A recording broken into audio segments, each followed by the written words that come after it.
નમસ્કાર વિદ્યાર્થી મિત્રો, હું વિવેક સર વરિયા વી² સર. મિત્રો, ધોરણ 9 વિજ્ઞાન ચાલી રહ્યું છે, ચેપ્ટર 5 ચાલી રહ્યું છે, ત્યારે લેક્ચર 7 આપણે આવ્યા છીએ. ચેપ્ટર 5 એનો 7મો લેક્ચર. અહીંયા દરેક લેક્ચરના મતલબ દરેક ચેપ્ટરના લેક્ચર અલગ અલગ હશે. તો ચેપ્ટર નંબર 5ના વિજ્ઞાનના આપણા લેક્ચર નંબર 7મું ચાલે છે. તો ચેપ્ટર 5માં લેક્ચર 7, તો 1 થી 6 લેક્ચર જો તમારે જોવાના બાકી છે ને તમે નવા છો તો આપણા ચેનલની વિઝિટ કરો. ત્યાં તમને બધા જ વિડીયો મળી રહેશે. 10મા ધોરણના પણ વિડીયો તમને મળી રહેશે, 11 સાયન્સના પણ મળી રહેશે. વિદ્યાર્થી મિત્રો, એટીપી આ સવાલ 9માં આવ્યો છે, 10માં પણ આ સવાલ બેઠો જ આવે છે, ચેપ્ટર નંબર 5માં જ આવે છે, અને અહીંયા પણ ચેપ્ટર 5 જ છે. એટીપી શું છે? તો એટીપી એડિનોસાઇન ટ્રાઇફોસ્ફેટ તરીકે ઓળખાતું એક શક્તિસભર સંયોજન છે. અને આ પ્રશ્ન તમને એક માર્ક્સમાં પૂછાય. એક માર્ક્સ માટે આ પ્રશ્ન તમારો ઇમ્પોર્ટન્ટ. કોષમાં વિવિધ રાસાયણિક પ્રક્રિયાઓ માટે ઉર્જાની જરૂરિયાત હોય છે. આ ઉર્જા એટીપી સ્વરૂપે રૂપાંતરિત થતી હોય છે. ચાલો, આમ એટીપી કોષના ઉર્જા ચલણ તરીકે ઓળખાય છે. પરીક્ષામાં પૂછાય. કોષના ઉર્જા ચલણ તરીકે એટલે કે શક્તિ ચલણ તરીકે કોણ વપરાય છે? તો યાદ રાખજો, એટીપી.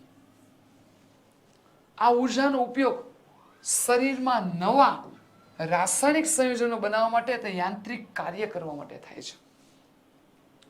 કણાભ સૂત્રમાં થતી આ ક્રિયા દ્વારા એટીપીનું શું થાય છે? નિર્માણ થાય છે. એટીપી એડીપી માંથી બને, એડિનો ડાયફોસ્ફેટમાંથી. રંજક કણોના પ્રકાર અને રચના તમારી નજર સમક્ષ મૂકી છે. રંજક કણો મગજમાં ફિટ કરી દેજો. આ છે ને ભાઈ, એ વનસ્પતિ કોષમાં જોવા મળે. ક્યાં જોવા મળે? વનસ્પતિ કોષોમાં જ જોવા મળે. અને આના તમારે રચના, એના પ્રકાર કહી દઉં. પહેલો પ્રકાર રંગકણો, એને ઇંગ્લિશ નામ છે ક્રોમોપ્લાસ્ટ. બીજું રંગવિહીન કણો, લ્યુકોપ્લાસ્ટ. આ બે કણના છે ને નામ યાદ રાખજો, તમને પરીક્ષાની અંદર 1 માર્ક્સમાં પૂછાઈ જાય છે. રંગકણો અને રંગવિહીન કણો. ચાલો, એમાં સૌથી પહેલા આજે આપણે જોઈએ રંગકણો, કોમોપ્લાસ્ટ. રંગકણો લીલી વનસ્પતિમાં હોય. ક્લોરોફિલ નામનું રંજક દ્રવ્ય લખ્યું છે, એને હરિત કણ કહેવાય છે. બીજી ભાષામાં હરિત કણ પ્રકાશ સંશ્લેષણ માટે અગત્યના છે. અને હરિત કણ ક્લોરોફિલ ઉપરાંત પીળા રંગના ઝેન્થોફિલ અને નારંગી રંગના કેરોટીન રંજક દ્રવ્ય ધરાવે. આ આઈએમપી સવાલ છે 1 માર્ક્સ માટે. રંગવિહીન કણો, લ્યુકોપ્લાસ્ટ, તો તેઓ પ્રાથમિક કક્ષાની અંગિકાઓ છે. તેમાં સ્ટાર્ચ, ચરબી, પ્રોટીન, કણિકાઓનો સંગ્રહ થાય છે. આજે સવાલ ચલાવી રહ્યો છું, તમારી ચોપડી કરતાં થોડાક અલગ લેખા છે. આને વાંચજો એટલે આવડી જાય. રંજક કણોની રચના, તો રંજક કણોની બાહ્ય રચના કણાભ સૂત્રની રચના જેવી છે. રંજક કણોના આંતરિક આયોજનમાં પટલમય સ્તરો હોય છે જે આધાર આપે છે, એટલે એને સ્ટ્રોમા કહેવાય. પરીક્ષામાં સ્ટ્રોમાની વ્યાખ્યા બહુ પૂછાય. રંજક કણો વલય આકારે હોય છે જે ડીએનએ અને રિબોઝોમ્સ ધરાવે છે. ડીઓક્સીન્યુક્લિક એસિડ. વિદ્યાર્થી મિત્રો, તમારી નજર સમક્ષ પ્લે સ્ટોર પર ઓશન કોચિંગ ક્લાસીસ નામની એપ્લિકેશન આવી ગઈ છે. જો તમે નવા છો તો તમે આ એપ્લિકેશનને ખાસ ઇન્સ્ટોલ કરો. ડાઉનલોડ કરી ત્યારબાદ ઇન્સ્ટોલ કરો.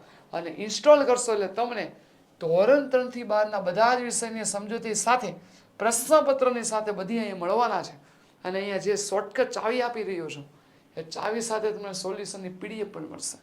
આસાનીથી તમે આ ચેનલ, આપણી જે એપ્લિકેશન છે એની વિઝિટ કરો. રસધાનીઓ વિશે નોંધ લખો. 2 પ્રકારમાં રસધાની જોવાની, એક વનસ્પતિ કોષમાં અને પ્રાણી કોષમાં. તો રાજધાનીઓ જે છે એ ધન કે ઘન કે પ્રવાહી પદાર્થોનો સંગ્રહ કરતી કોથળી છે. વનસ્પતિઓમાં રાજધાની, તો વનસ્પતિ કોષોમાં રાજધાની મોટા કદની હોય છે. કેટલીક વનસ્પતિઓમાં રાજધાની કોષના કદનો 50 થી 90% ભાગ ભજવે છે, રોકે છે. વનસ્પતિ કોષોમાં આકૃતિ આપી છે, જોઈ શકો છો રાજધાનીની. વનસ્પતિ કોષમાં ક્યાં આવી છે? વનસ્પતિ કોષોમાં રાજધાનીઓ કોષીય દ્રવ્યથી ભરેલી હોય. અને બીજું અગત્યના દ્રવ્યો તરીકે યાદ રાખો મગજમાં, એમિનો એસિડ, શર્કરાઓ, વિવિધ કાર્બનિક એસિડ્સ અને કેટલાક પ્રોટીનનો સંગ્રહ રાજધાનીઓમાં થાય છે. પ્રાણી કોષમાં રાજધાની, પ્રાણી કોષમાં રાજધાની નાના કદની હોય છે.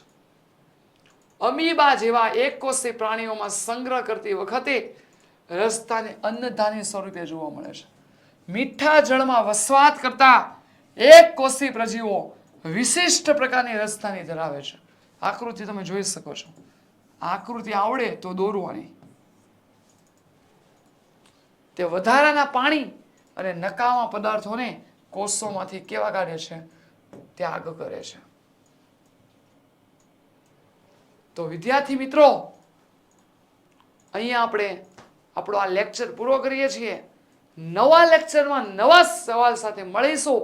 તમારા મિત્ર સર્કલને તમે વિડીયોને લાઈક કરો, શેર કરો અને ચેનલને સબસ્ક્રાઇબ કરો અને બેલ આઇકન દબાવો, જેથી નવી નોટિફિકેશન મળતી રહે. ત્યાં સુધી જય હિન્દ, જય ભારત, ભારત માતા કી જય.